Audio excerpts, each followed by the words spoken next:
Hello everyone, welcome back to my channel blessings. मैं मनिंदर कौर, आपकी special educator और trainer. फिर से आज हम लेके आए हैं डॉक्टर श्रुति कौशल को, जो कि एक बहुत ही अच्छे डाइटिशियन हैं। और इन गुड्डों से आपको समझ में आ ही रहा होगा कि आज का जो टॉपिक है वो यूनिवर्सल टॉपिक है। किसी भी पर्टिकुलर एक ही तरीके के बच्चों के ऊपर लाइबल नहीं होगा, एप्लीकेबल नहीं होगा। तो आज का टॉपिक है पेरेंटिंग एडवाइसेस पे, या यू कैन से कि बेस्ट पॉजिटिव पेरेंटिंग टिप्स क्या हैं, क्या ऐसी चीज़ें हैं जो जब बच्चा बहुत छोटा या हॉस्पिटल में भी डिलीवरी ही हुआ है वहाँ से ध्यान रख सकती हैं मदर्स। और 1.5-2 साल तक के बच्चों का आज हम वीडियो लेके आए हैं और उसमें हमारा हेल्प करेंगी डॉक्टर श्रुति कि बेसिक चीज़ें क्या है जिससे हम फॉलो करें तो कंफ्यूज्ड पेरेंटिंग नहीं होगा, आप बिल्कुल ट्रैक पे रहेंगी और चीज़ें बिल्कुल सॉर्टेड रहेंगी। ओके जी, करें मैम स्टार्ट। ओके, पहले तो हम मदरहुड का बात करेंगे, है ना। जर्नी स्टार्ट होती है डिलीवरी हुआ बच्चे का। बिल्कुल। तो मेरे को आप ये बताइए कि हॉस्पिटल में ही ऐसी क्या चीज़ें हैं जो एक मदर को ध्यान रखना चाहिए, या क्या ऐसे स्ट्रेसर्स हैं उस टाइम पे जो एक माँ को तंग करते हैं? जैसे ही बच्चा डिलीवर हो जाता है, मदर की अगर नॉर्मल डिलीवरी है तो बहुत ही जल्दी वेट करके मदर या बच्चे के जो भी गार्डियंस हैं उनको दे दिया जाता है। सबसे पहला स्ट्रगल आता है कि बच्चे को हर 2 घंटे के बाद आपने फीड कराना है, ये एडवाइस आपको दे दी जाती है। अब सबसे बड़ी प्रॉब्लम क्या आती है फीड के ऊपर, ब्रेस्ट फीडिंग के ऊपर, कि मदर जो स्पेशली जो मदर फर्स्ट टाइम बने हैं, जिनका फर्स्ट बेबी रहता है, उनको ब्रेस्ट फीड का नॉलेज नहीं होता कि किस तरीके से करना है, कैसे करना है। तो वहाँ पे क्या होता है कि वो 1-2 बार ट्राई करते हैं, उनको लगता है नहीं हो पा रहा है, फिर वो धीरे धीरे 2-4 बार कोशिश करते हैं एंड उसको गिव अप कर देते हैं और फिर फॉर्मूला मिल्क पे बच्चे को डाल देते हैं। होता क्या है कि आजकल जितना भी हम देख रहे हैं सिनेरियो ये कहता है कि पहले जो मदर्स होती थी, जो हमारी मदर्स हैं, उनका विद इन डिलीवरी के 2 से 2.5 घंटे के अंदर अपने आप मिल्क बनना शुरू हो जाता था। आजकल ये थोड़ा सा प्रोसेस स्लो है, इसमें हमें थोड़ा सा एडिशनल सपोर्ट चाहिए होता है। हमारे जो भी लैक्टेशन एक्सपर्ट्स होते हैं वो आपको हॉस्पिटल में गाइड कर देते हैं। फिर भी अगर आपको लगता है कि डिफ़िकल्टी आ रही है, उतना क्वांटिटी में मिल्क नहीं आ रहा जितना होना चाहिए, तो उसके लिए मार्केट में बहुत सारे प्रोडक्ट्स अवेलेबल हैं, जैसे ब्रेस्ट पम्प्स हैं, वो लगा के हम मिल्क को थोड़ा करेंगे। एंड बिलीव मी कि ये पम्प्स आपको सिर्फ 2 या 3 बार ही यूज़ करना होता है, उसके बाद आपका नेचुरल मिल्क बनना शुरू हो जाता है। फिर भी अगर आपको लगता है कि यहाँ से थोड़ा प्रॉब्लम आ रहा है तो हॉट टॉवल्स को भी हम रख के मिल्क बना सकते हैं, मिल्क आराम से निकलना स्टार्ट हो जाता है। ये भी हम प्रैक्टिस कर सकते हैं। दूसरा इशू क्या आता है कि कई मदर्स वर्किंग हैं, उनको इतना ऑफ नहीं मिल पाता, तो वो कहते हैं कि हमारी एब्सेंस में क्या होगा। तो वहाँ पे हम लोग क्या मिस्टेक करते हैं कि पहले तो बच्चे को मदर ने ब्रेस्ट फीड कर दिया, उसके बाद हमने बच्चे को फॉर्मूला मिल्क पे डाल दिया। इन दोनों चीज़ों के आपस में मिलने से कॉकटेल बन जाता है बच्चे के पेट में और फिर बच्चे को रनी डायरिया फ्रीक्वेंटली होना स्टार्ट हो जाता है। तो हमें ऐसी मिस्टेक बिल्कुल भी नहीं करनी है। या तो हम बच्चे को प्योरली ब्रेस्ट फीडिंग पे रखेंगे, ड्यू टू एनी रीज़न अगर हम ब्रेस्ट फीड नहीं करा पा रहे हैं तो फॉर्मूला मिल्क पे रखेंगे। जो मदर ब्रेस्ट फीड करा सकती है, आजकल मार्केट में आपको ब्रेस्ट फीडिंग कप्स भी मिलते हैं जिसमें आप अपना मिल्क एक्सप्रेस करके रेफ्रिजरेट करके रख सकते हैं। बच्चे को जब भी हुआ उससे 2 घंटे पहले फ्रिज से बाहर निकाल के रूम टेम्परेचर पे जैसे ही वो आ जाता है आप बच्चे को पिला सकते हैं। अब पिलाना किससे है, अब ये भी एक चीज़ हम देख रहे हैं, आजकल बॉटल का बहुत ज़्यादा ट्रेंड है।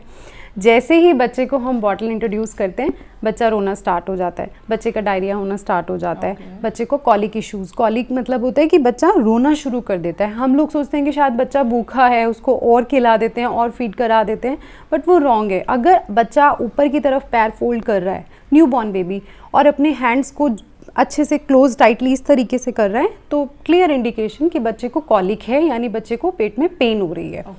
वहाँ हम क्या कर सकते हैं, वहाँ पे हमने हींग बहुत ही कॉमन है, हम इंडियन घरों में यूज़ करते हैं ये कुकिंग में। आपने 1 चम्मच लेनी है, उसमें जस्ट 1 पिंच हींग का पाउडर लेना है, उसमें 2-3 ड्रॉप्स आपने लेने हैं वाटर के, उसको अच्छे से मिक्स करना है नेवल के around, not on naval, naval के आसपास का जो एरिया उस पर इस तरीके से उसको लगा देना है एंड छोड़ देना है।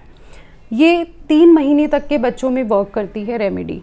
तो ये हम कर सकते हैं बच्चों के कॉलिक पेन को ईज़ करने के लिए। इस तरह की प्रैक्टिस करेंगे तो डेफिनेटली हम सक्सेसफुल रहेंगे और कोई भी बच्चे को पेट से रिलेटेड इश्यूज नहीं आएंगे। यहाँ पे मैं एक चीज़ और ऐड ऑन करना चाहूँगी। बहुत सारे पेरेंट्स को, न्यू मदर्स, क्योंकि पहली बार माँ बनी है तो कंफ्यूज रहती हैं कि कौन सी चीज़ यूज़ करनी है और कौन सी चीज़ नहीं करनी। एक चीज़ मैं यहाँ बोलूँगी कि मार्केट में हर चीज़ ही बुरी नहीं है।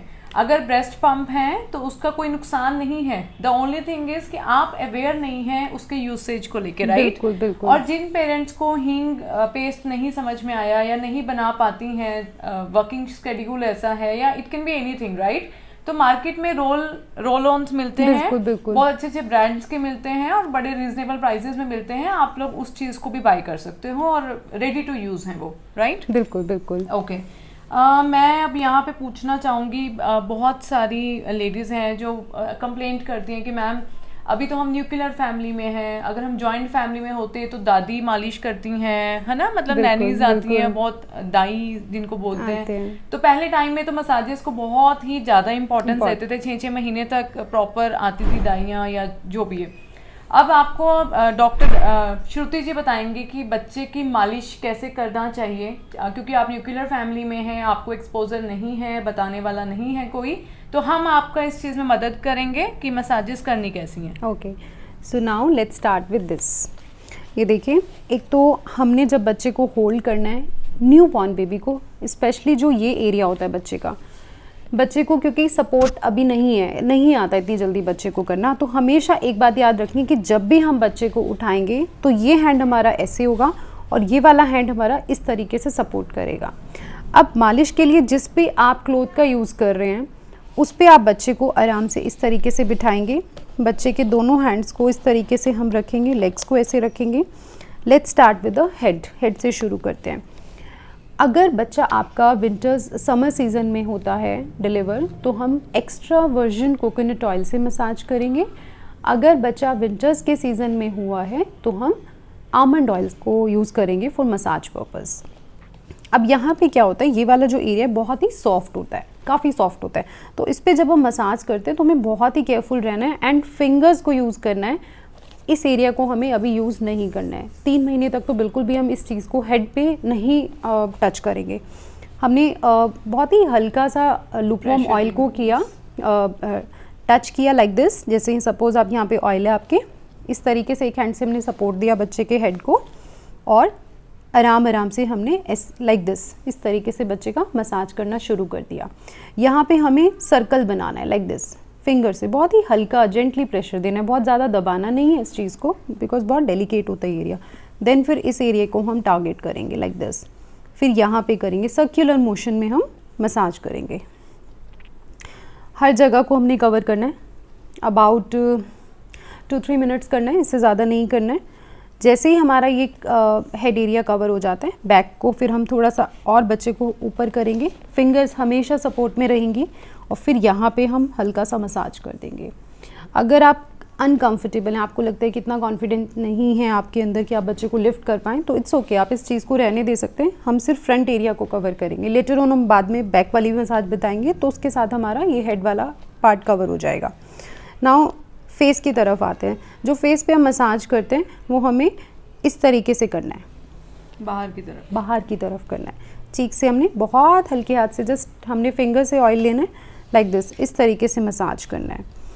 एंड एक और चीज़ कि बच्चे के हमें बहुत ज़्यादा प्रेशर नहीं देना है lips and nose around area पे। बहुत ज़्यादा प्रेशर, कई लोग नोज़ दबाना शुरू कर देते हैं, वो हमें थोड़ा सा केयरफुल, शेप में रहेगी, पतली हो जाएगी बहुत। अगर आप लोग करना भी चाहते हैं तो मैं आपको कहूँगी कि आपने इस तरीके से वी बनाना है एंड वी शेप में आपने ऐसे ला के नीचे की तरफ छोड़ देना है, नीचे ला के इस तरीके से छोड़ देना है, इससे ज़्यादा हमें नहीं करना है। फिर हम आएंगे दिस साइड, राइट लेफ्ट में यही रहेगा। देन आते हैं फोरहेड एरिया। फोरहेड एरिया में लाइक इस तरीके से सर्कल बनाएंगे दोनों side, clockwise and then anti clockwise, इस तरीके से हम सर्कल बनाना करेंगे। देन फिर चिन एरिया पे आते हैं। चिन एरिया में हम इस तरीके से मसाज करेंगे, ये हमारा क्रॉस हो जाएगा, इस तरीके से हमने मसाज करनी है। फिंगर हमारी हेड पे रहेगी, उससे आपका जो क्रॉस है वो बहुत अच्छा इजीली बन जाएगा और बच्चे को भी बहुत मज़ा आता है इस तरह की मसाज करने में। एंड एक और चीज़ ऐड ऑन करना चाहेंगे, जब हम बच्चे का मसाज करें, कीप टॉकिंग, कुछ भी बात करो, ये मत सोचो उसको क्या समझ में आ रहा है क्या नहीं आ रहा है, बोलो बस। बच्चे से हमें बात करनी है, बच्चे की तरफ देखना है, बच्चे से आई कांटेक्ट बनाने की कोशिश करते रहना है।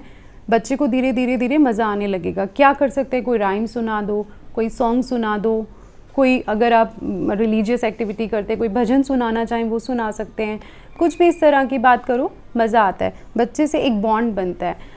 मदर का एंड बच्चे का ये बेस्ट टाइम होता है अगर बॉन्ड बनाने का, तो मसाज के टाइम और ड्यूरिंग नहलाने के टाइम अगर आप करेंगे तो आपका और बच्चे का बहुत ही अच्छा एक बॉन्ड बन जाता है। तो ये हम एक्टिविटी कर सकते हैं फेस के लिए मसाज वाला। उसके बाद आते हैं हम टमी। ये बहुत इंपॉर्टेंट जगह होती है। यहाँ की मसाज, जो बच्चों को कॉलिक का प्रॉब्लम रहता है, आपने हैंड को आराम से टच नहीं करना है, कुछ नहीं करना है, बस इस तरीके से रखना है। यहाँ से हम शुरू करेंगे। यहाँ पे आपने लाइक दिस ऐसे ऐसे ऐसे ऐसे करना है। आपने चलिए नेवल पॉइंट के आसपास इस तरीके से हम मसाज करेंगे। जस्ट ऑयल में डिप किया अपनी फिंगर को एंड इस तरीके से मसाज किया। और कब तक करना है, जब तक आप बहुत थोड़ा सा ऑयल लेना, जब तक वो अच्छे से स्किन में एब्जॉर्ब नहीं हो जाता। इस तरीके से करेंगे। उसके बाद जो चेस्ट वाला एरिया है उसमें हम अपवर्ड डायरेक्शन की तरफ जाएंगे लाइक दिस। नेक एरिया को भी हम करेंगे, क्योंकि मैंने बहुत बार नोटिस किया जो न्यूबॉर्न बेबी होते हैं उनका नेक और ये जो चेस्ट में बिल्कुल जुड़ा होता है, जिसके कारण यहाँ पे थोड़ा सा ना जिसको हम कहते हैं स्किन गंदी होनी शुरू हो जाती है, लाइंस बन जाती हैं कई बच्चों को हम देखते हैं। तो वहाँ की हाइजीन ये बेस्ट टाइम होता है। मसाज के टाइम अच्छे से आप क्लीन भी कर सकते हैं एंड थोड़ा सा मसाज भी दे सकते हैं। बहुत आराम से हम स्लोली स्लोली करेंगे। जब हम ये इस एरिया को कवर कर रहे हैं, tummy area and chest area को, तो हेड हमारा सपोर्ट करेगा मस्टर्ड पिलो से। मस्टर्ड पिलो आपको ऑनलाइन आराम से मिल जाएंगे अगर आप सर्च करेंगे। हमें बच्चों के हेड के नीचे उसी का सपोर्ट देना है। उससे बच्चे का सर बहुत ही अच्छा गोल शेप में रहेगा। कई बच्चों का कोन निकल जाता है बिकॉज बच्चों के नीचे न्यूली मदर होती हैं, पता नहीं होता। ऐसे बहुत सारे बच्चे आते हैं, इवन डॉक्टर्स के पास लोग चले जाते हैं कि मैम मेरे बच्चे को माइक्रोसेफली का प्रॉब्लम तो नहीं है, या माइक्रोसेफली की बड़ा हेड हो गया है या छोटा हो गया है, तो इतना गूगल करने का नीड नहीं है। द ओनली थिंग इज कि बच्चा पैदा हुआ है, उसको मसाजेस अच्छे से दीजिए। जिनको इश्यूज होते हैं वो जेन्युइन इश्यूज हैं, बट कई बार हम ओवर सर्च करते हैं, ओवर क्यूरियोसिटी है हर चीज़ को लेके। तो अगर आप मसाजेस अच्छे से करेंगे, मस्टर्ड जो पिलो है वो यूज़ करेंगे, तो कहीं भी शेप कहीं बिगड़ेगा नहीं, बिल्कुल शेप में रहेगा आपके बच्चे का हेड, राइट। इवन जिनको लगता भी है ना कि थोड़ा गोल नहीं लग रहा है, उतना होना चाहिए। आप अगर इसको 20 दिन के बाद भी स्टार्ट करती है, इवन देन आपको तभी से रिजल्ट दिखने शुरू हो जाएंगे। तो कोई घबराने वाली चीज़ नहीं है। देन हम आते हैं लेग्स की तरफ। जब हम लेग्स का मसाज करते हैं, बच्चे सबसे ज़्यादा साइकिलिंग करते हैं, हैंड घुमाते हैं न्यूबॉर्न बेबी, तो थक जाते हैं बच्चे। ये बहुत रिलैक्सिंग होता है। इसमें हम सबसे पहले लेग्स को लेंगे बच्चे की। इसमें हमने इस तरीके से जो लेग्स वाला मसाज होता है वो हमेशा अपवर्ड डायरेक्शन में जाना चाहिए। बहुत हल्का प्रेशर लगाना है, बहुत ज़्यादा प्रेशर बिल्कुल नहीं लगाना है आपने। इस तरीके से, फिर इस तरीके से, फिर हमें राउंड में लेना है। राउंड में हम इस तरीके से मसाज करेंगे। ये देखो मैं बहुत ही जेंटली प्रेशर लगा रही हूँ। इस तरीके से हमने बच्चे की मसाज करनी है। दोनों लेग्स पे सेम रहेगा। नाउ लेट्स मूव ऑन बच्चे की फीट पे। Feet massage is also very important, क्योंकि ये एक तरह का बच्चे का एक्यूप्रेशर भी करती है एंड बच्चे के साथ बहुत रिलैक्स हो जाता है। तो इसमें हम हील में लेंगे एंड बच्चे की हील पे इस तरीके से करके पूरे जितने भी हमारे फीट के फिंगर्स हैं उनको हम इस तरीके से हल्का हल्का, बहुत जेंटल प्रेशर हमें अप्लाई करना है लाइक दिस। इस तरीके से करना है। Same with this. जब ये सारा हमारा प्रोसेस हो जाता है, फिर हैंड की तरफ आएंगे। हैंड को भी हमने एक हैंड से सपोर्ट देना है और फिर बच्चे को इस तरीके से अपवर्ड डायरेक्शन की तरफ मसाज करना है। Same with this hand. जब ये हो जाते हैं, कुछ बेसिक एक्सरसाइज हैं जो क्रॉस हैं, ये हम लाइक पहले इस वाले आर्म्स को पकड़ के इधर करेंगे, सेम इसको करेंगे। एक और चीज़, बहुत ज़ोर नहीं लगाना है, बहुत हल्का, जितना आपका बच्चा अलाउ कर रहा है आपने उतना करना है। धीरे धीरे आपको समझ में आना शुरू हो जाएगा कितना प्रेशर लगाना है, लेकिन हमेशा अगर हल्के से करेंगे तो ज़्यादा अच्छा रहेगा, सेफ रहता है। ये सारा हो जाने के बाद आप बच्चे को यहाँ पे, फिर हम यहाँ पे राइट एंड लेफ़्ट की तरफ आएंगे। बैक की मसाज, चिन को सपोर्ट करने के लिए हम पिलो रखेंगे सो दैट बच्चा थोड़ा ऊपर की तरफ रखे। इसको आराम आराम से हम मसाज करेंगे लाइक दिस। बहुत हल्का हल्का मसाज करना है, बहुत प्रेशर नहीं देना। स्पाइन को हम बिल्कुल बच्चे की टच नहीं करेंगे, मेक श्योर। उसके बाद फिर हम लेग्स के टूवर्ड्स मूव करेंगे। फिर लेग्स में, हिप्स पे एरिया में बच्चे बहुत थक जाते हैं, सीधे लेटते हैं, बच्चे को भी टर्न करना नहीं आता, तो हिप्स का मसाज भी इक्वली इंपॉर्टेंट है। इसको भी हम हल्का हल्का मसाज करेंगे। फिर उसके बाद बैक को हम आर्म्स को बच्चे की स्ट्रेट करके फिर उस पर मसाज करेंगे और इस तरीके से हमारा मसाज कंप्लीट हो जाता है बच्चे का। बहुत सारी मदर्स ये पूछती हैं कि मसाज किस ईयर तक करना चाहिए, तो I just want to inform you कि मैंने रीत का जो मसाज है वो 2.5 साल तक किया है। चाहे कितना भी बिजी स्केड्यूल हो, पता नहीं एक गिल्ट भी होता है ना कि आप पूरा दिन बिजी हो तो बच्चे के लिए आपने क्या किया। तो उस चीज़ के लिए मैं हमेशा 2.5 साल तक मैंने उसका रेगुलर मसाज किया है। इवन मुझे भी अच्छा लगता था कि क्योंकि मोटर स्किल्स बच्चे के बहुत अच्छे से डेवलप होते हैं। इवन टेक्टाइल स्टिमुलेशन हम देते हैं, जब आप ऑयल को मसाज करेंगे तो ऑयल का सॉफ्टनेस और आपके जो मसाज देने का जो प्रेशर है जब बच्चे के ऊपर जाएगा तो उससे बहुत सारे टेक्टाइल इश्यूज भी रिजॉल्व होंगे। अगर आप ये सारे टिप्स अच्छे से फॉलो करेंगे ना तो देयर आर लेस चांसेस कि बच्चे को फिजिकल इशू या कोई भी डेवलपमेंटल इशू आने के चांसेस कम करेंगे। जी देखो कोई भी इशू आना है तो हमें नहीं पता है, क्योंकि डेवलपमेंटल डिसऑर्डर का मतलब यही है ना, जैसे जैसे डेवलपमेंट होगी तब इश्यूज आते हैं। बट आप अपना 100% देंगे, इसमें से कोई भी टिप आप स्किप नहीं करेंगे, फॉलो करेंगे तो डेफिनेटली आपको रिजल्ट्स दिखेंगे।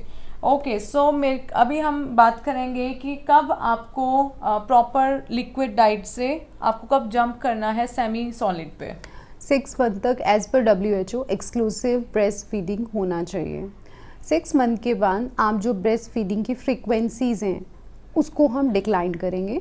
जैसे आप बच्चे को दिन के टाइम, जैसे कई वर्किंग मदर्स होती हैं तो उन्होंने ऑफिस जाने से पहले बच्चे को दे दिया, उसके बाद एक्सप्रेस करके मिल्क रख लिया, वो बच्चे को जो मदर की एब्सेंस में जो भी केयर टेकर है वो उनको मिल्क प्रोवाइड कर देंगी, देन रात को आप दे सकते हैं। इन द मीनवाइल अब हम बच्चे को ये टाइम आता है कि सेमी सॉलिड या फिर हम सेमी लिक्विड खाना बच्चे को शुरू करें, जिसको हमारी यहाँ पे अन्नप्राशन संस्कार भी बोलते हैं। ये बहुत ही एक मतलब अच्छी मोमेंट है जब बच्चे का फर्स्ट सॉलिड फूड स्टार्ट होता है। इवन कई जगहों पे तो ये एक सेलिब्रेशन भी होता है। तो इसमें हम कैसे शुरू करते हैं? सबसे पहले हम बच्चे को क्या दें? देखिए, हमें कोई भी चीज़ शुरू करनी है वो एक तो हाइजीनिकली बने हो, क्योंकि बच्चे ने कभी वो खाना नहीं खाया, अब वो खाएगा तो वो, अब हमें हाइजीन का वहाँ पे थोड़ा सा ध्यान रखना है कि बच्चे को कोई इन्फेक्शन ना हो जाए। तो इसमें हम सबसे पहले स्टार्ट कर सकते हैं राइस वाटर से। राइस वाटर आपने कैसे बनाना है? राइस को पहले आपने भिगो देना है, 8 घंटे के लिए भिगोना है जब बच्चे को हम राइस वाटर देने लगे। उसके बाद आप उस वाटर को निकाल देंगे, देन उसको किसी भी स्टील के कंटेनर में डालेंगे राइस को, देन बॉईल करेंगे उसको। आप छान के वो पानी आपने बच्चे को देना है। कितना देना है? अप्रॉक्सीमेट आपने 20 ml देना है। अब 20 ml जो होता है हमारा 4 टीस्पून होता है, इससे ज़्यादा हमें नहीं देना है। उसको आप कोशिश ये करें कि बच्चे को चम्मच और कटोरी से देने की हैबिट शुरू कर दें, क्योंकि बहुत ही अच्छी हैबिट है। बच्चा धीरे धीरे जब चम्मच से पीना सीखता है तो फिर वो ग्लास से भी इजीली पीना स्टार्ट कर देता है। 8 और 9 मंथ्स का बच्चा आराम से फिर वो कंफर्टेबल हो जाता है। तो ये हम कर सकते हैं। फिर कोकोनट वाटर, कोई भी फूड आइटम अगर हम बच्चे को इंट्रोड्यूस कर रहे हैं तो 5 दिन तक वो रखना है। वाई? बिकॉज फूड एलर्जी के चांसेस रहते हैं, तो वहाँ से हम पता लगा सकते हैं कि बच्चे को कोई फूड एलर्जी तो नहीं है। ऐसा ना करें कि आज बच्चे को राइस वाटर दे दिया, कल को हमने बच्चे को कुछ और दे दिया, परसों बच्चे को एकदम से कोई इशू आया तो हम आइडेंटिफाई ना कर पाएँ कि किस वजह से प्रॉब्लम आई है। तो इट्स टेक एटलीस्ट 5 डेज। उसकी वेरिएशंस हम कर सकते हैं। बट अभी 6 महीने का बच्चा है, उसके अभी दांत भी नहीं आते हैं, तो मुझे लगता है कि हम राइस वाटर पे ही स्टिक करें तो ज़्यादा अच्छा रहेगा। देन नारियल वाटर हम बच्चे को दे सकते हैं। फिर बच्चे को नींबू पानी दे सकते हैं। उसके बाद जब बच्चे के 10-15 दिन ओवर हो चुके हैं उस चीज़ से, फिर हम थोड़ा मैश्ड फॉर्म में आएंगे। उसमें बच्चे को जैसे राइस को हमने थोड़े से ग्रेन्स पहले तो हम छान रहे थे, फिल्टर करके दे रहे थे। अब हम उस बच्चे में उसमें पानी में थोड़ा राइस को अच्छे से मैश करके बच्चे को देना। उसकी जो है वो सेमी सॉलिड हो जाएगी कंसिस्टेंसी। देन खिचड़ी हम बच्चे को दे सकते हैं। एक और रेसिपीज़ मैं आप लोगों के साथ शेयर करूँगी, होममेड सैरेलैक जो मैंने अपनी बेटी को दिया था। एंड बहुत अच्छा रहता है, बच्चे का पेट भी उससे भरता है, बच्चे की ग्रोथ बहुत अच्छी होती है। एंड उसमें हमने जो मैं वैसे ही आपको थोड़ा आउटलाइन व्यू दे देती हूँ। उसमें जैसे राइस को मैंने यूज़ किया था, आमंड को यूज़ किया था, देन 2 से 3 तरह की हमने पल्सेस ली थी, दालें, इन सबको लिया था। और ये बहुत ईजी होता है, लाइक 10 से 15 दिन का आप बना के रख सकते हो। ड्राई फॉर्म में पाउडर बन जाता है बिल्कुल। आप बस उसको पानी में डालेंगे, 2 से 3 चम्मच, 4 to 5 मिनट्स उसको बॉईल करेंगे and it is ready to go. तो इसका रेसिपी हम डिस्क्रिप्शन बॉक्स में मेंशन आप सभी को कर देंगे। देखिए, सारी न्यू मदर्स के लिए definitely it's a new journey, right? अब जब हम अपने बच्चे को लिक्विड डाइट से सेमी सॉलिड में डालते हैं तो डेफिनेटली बाउल में बहुत सारे चेंजेस आते हैं, बहुत सारी डिस्टर्बेंसेस आती हैं। तो जो न्यू मॉम्स हैं वो बहुत घबरा जाती हैं कि अभी है ना किस चीज़ के लिए जाना है और किस चीज़ के लिए नहीं जाना है।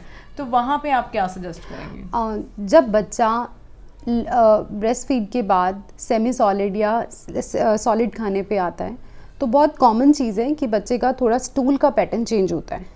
जो उतना रनी था वो उतना रनी नहीं रहता, अब वो थोड़ा फर्म हो जाता है, थोड़ा हार्ड हो जाता है। द प्रॉब्लम इज़ कई बच्चे रोने लग जाते हैं, कई बच्चों को ये भी देखा गया है कि बाउल पास करते करते बच्चे को, स्टूल पास करते करते बच्चे को ब्लीडिंग आ जाती है, तो वहाँ पे थोड़ा सा कॉज ऑफ कंसर्न है। एक हमें ये भी ध्यान रखना है कि बच्चा एटलीस्ट एक दिन में एक बार तो जो हमारा है 7 मंथ प्लस वाला बच्चा वो पास करे ही करे। कई बच्चे ज़्यादा भी करते हैं, साल के बच्चे मैंने देखा है 3 से 4 बार भी करते हैं, विच इज़ एब्सोल्युटली ओके अगर उसकी कंसिस्टेंसी ठीक है, बहुत रनी नहीं है, बच्चा अगर एक्टिव नहीं है या आपको ऐसा कुछ लग रहा है तो हमें घबराना नहीं है। ये बच्चे का एक नॉर्मल पैटर्न है, वो धीरे धीरे करके वो आपका नॉर्मल हो जाता है, वंस इन अ डे पे भी आ जाता है। लेकिन अगर वंस इन अ डे पे नहीं आ रहा है, बच्चे को आप देख लो 2 दिन हो गए, लेग्जेटिव्स देना शुरू कर दिया, तो मैं कहूँगी लेग्जेटिव पे स्विच ना करके हम बच्चे को अब फिंगर फूड्स देना शुरू करें। जैसे आप क्यूकम्बर का एक लंबा सा पीस शेप में कट करके दे दो, बिकॉज बच्चा टीदिंग भी कर रहा होता है। तो टीदिंग के कारण कई बच्चों को या तो लूज मोशन बहुत ज़्यादा रहते हैं, तो उसमें बच्चों को वो थोड़ा सूदिंग भी लगेगा एंड बच्चे को फाइबर भी अंदर जाएगा, तो लेस चांसेस हैं कि बच्चे को कॉन्स्टिपेशन ना हो।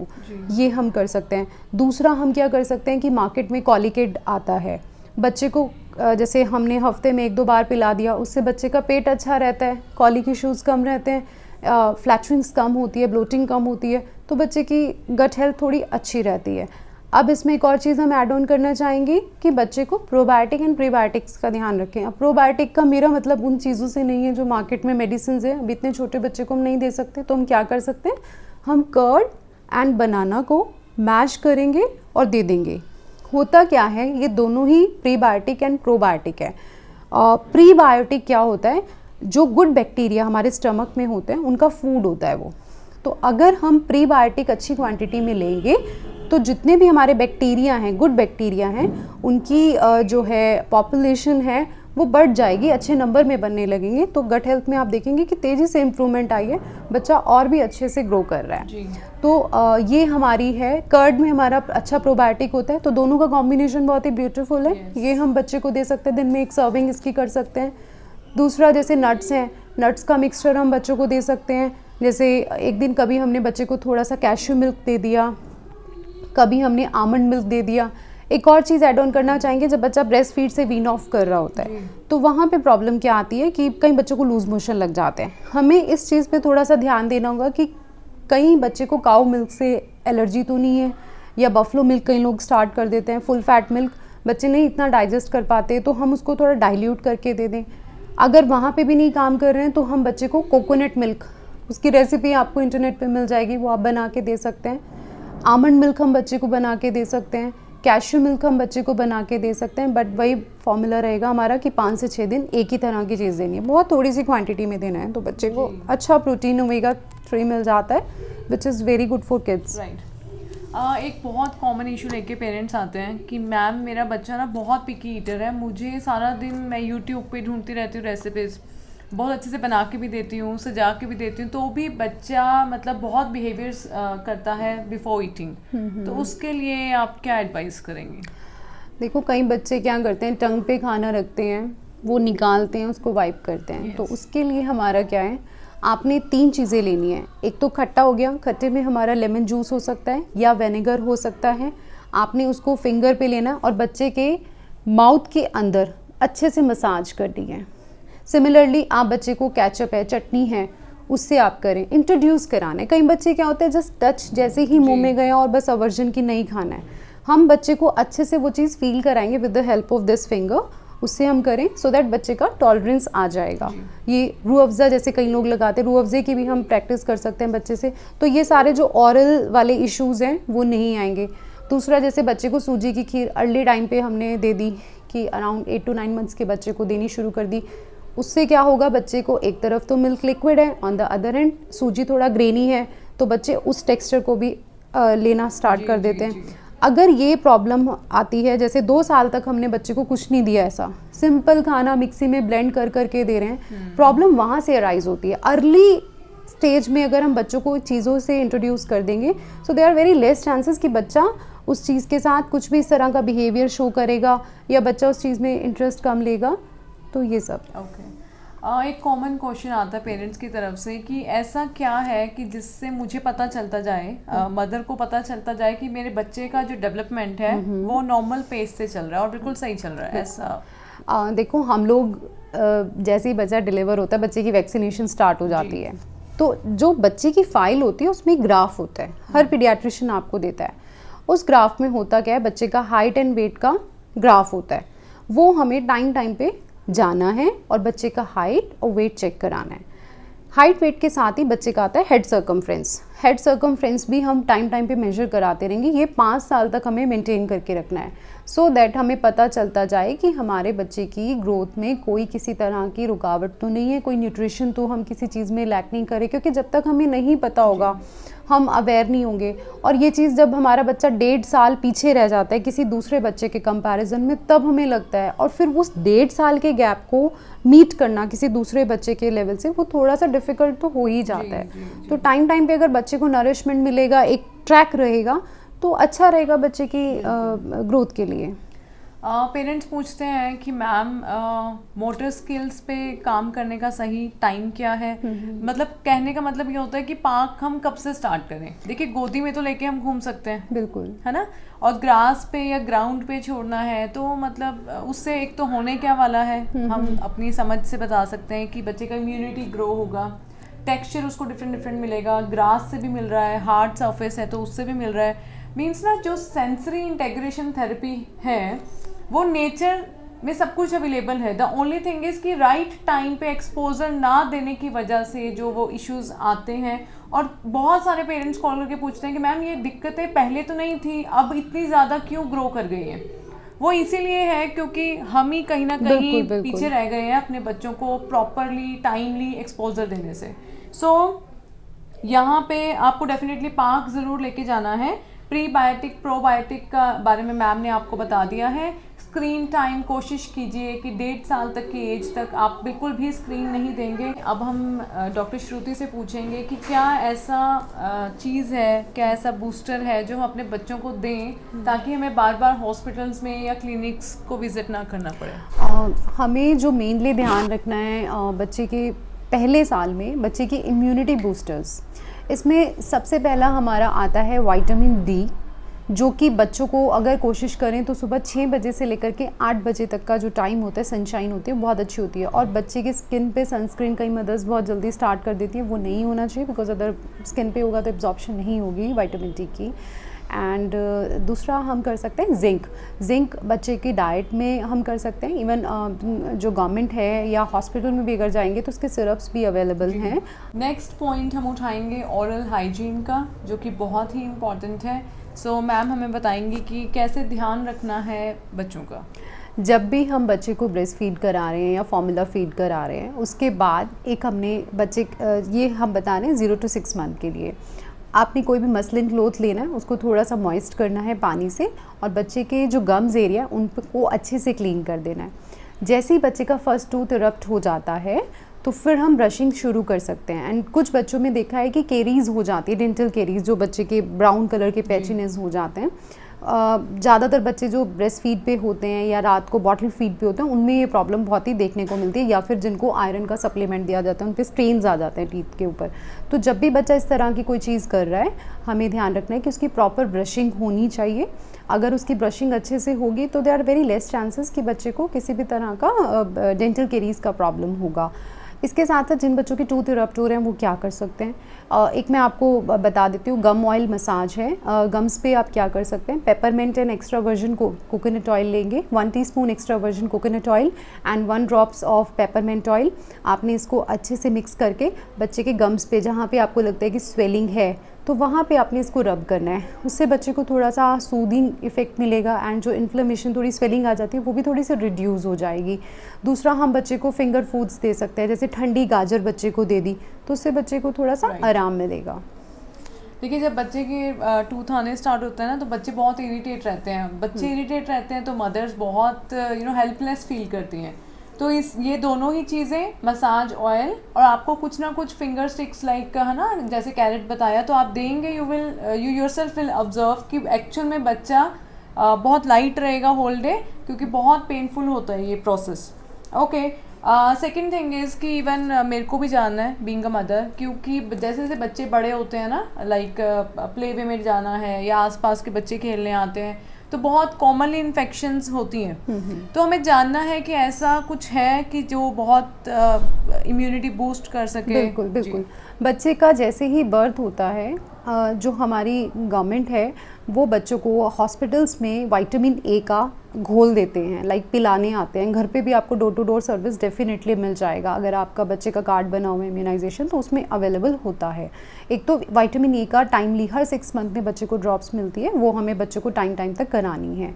सेकेंड हम आते हैं विटामिन डी पे, क्योंकि विटामिन डी हम अगर सन से नहीं दे रहे हैं, बच्चे को सन एक्सपोजर नहीं दे रहे हैं 20 से 25 मिनट का, तो बहुत कम चांसेस होते हैं कि बच्चे को फिर विटामिन डी की डेफिशिएंसी होगी ही होगी। तो ये भी हमें देखना है। अगर हम नहीं इतना दे पाते तो विटामिन डी का सप्लीमेंट मिल जाता है बच्चों के एज अकॉर्डिंग, तो आप वो बच्चों को अर्ली स्टेज पे स्टार्ट कर सकते हैं। जिंक ऑल्सो वेरी इंपॉर्टेंट, बच्चों की इम्यून सिस्टम को रिस्पॉन्सिबल है, तो जिंक भी हमें दे देना है। जिंक के मार्केट में सिरप्स मिलते हैं, वो भी दे सकते हैं। और थ्रू डाइट भी अगर हम बच्चों को नट्स वगैरह देंगे, लाइक कैश्यू नट्स है, आमंड्स है, सनफ्लावर सीड्स है, पम्पकिन सीड्स है, इनको थोड़ा ग्राइंड करके पाउडर फॉर्म में बच्चों को थोड़ा सा दे दिया है, बच्चे के खाने के ऊपर से स्प्रिंकल कर दिया, तो बच्चे को जिंक अच्छी एडिक्वेट क्वांटिटी में मिल जाता है। प्रीबायोटिक एंड प्रोबायोटिक्स पे भी हमें ध्यान रखना है। तो ये सारी चीज़ें हैं जो अगर बच्चों को देंगे तो एक इम्यूनो बूस्टर का काम करती है, बच्चे की ओवरऑल हेल्थ इंप्रूव हो जाती है। विटामिन सी है, लेमन हम दे सकते हैं बच्चे को, नींबू पानी आपने आराम से बना के दे दिया। सिट्रस फ्रूट्स बच्चों को दे सकते हैं, जैसे बच्चे को ऑरेंज आपने दे दिया, कीनू आपने दे दिया। इस तरह के अगर फ्रूट्स हम बच्चे की डाइट में रखेंगे तो चांसेस रहेंगे कि बच्चे की इम्यून सिस्टम इतना कॉम्प्रोमाइज़ नहीं होगा। मतलब इन कंक्लूजन कि अगर गट हेल्थ अच्छा है तो बच्चे का इम्यूनिटी अच्छा होगा ही होगा, राइट? बिल्कुल बिल्कुल। सो ये हम दोनों की तरफ से इनपुट था कि आपकी पेरेंटिंग को एक मज़ेदार एक्सपीरियंस बना सके। आप लोग ये टिप्स को अगर फॉलो करेंगे तो वी आर श्योर कि आपकी जो पेरेंटिंग है वो बहुत ही पीसफुली आगे बढ़ेगी। So thank you so much and keep sharing our videos. Thank you.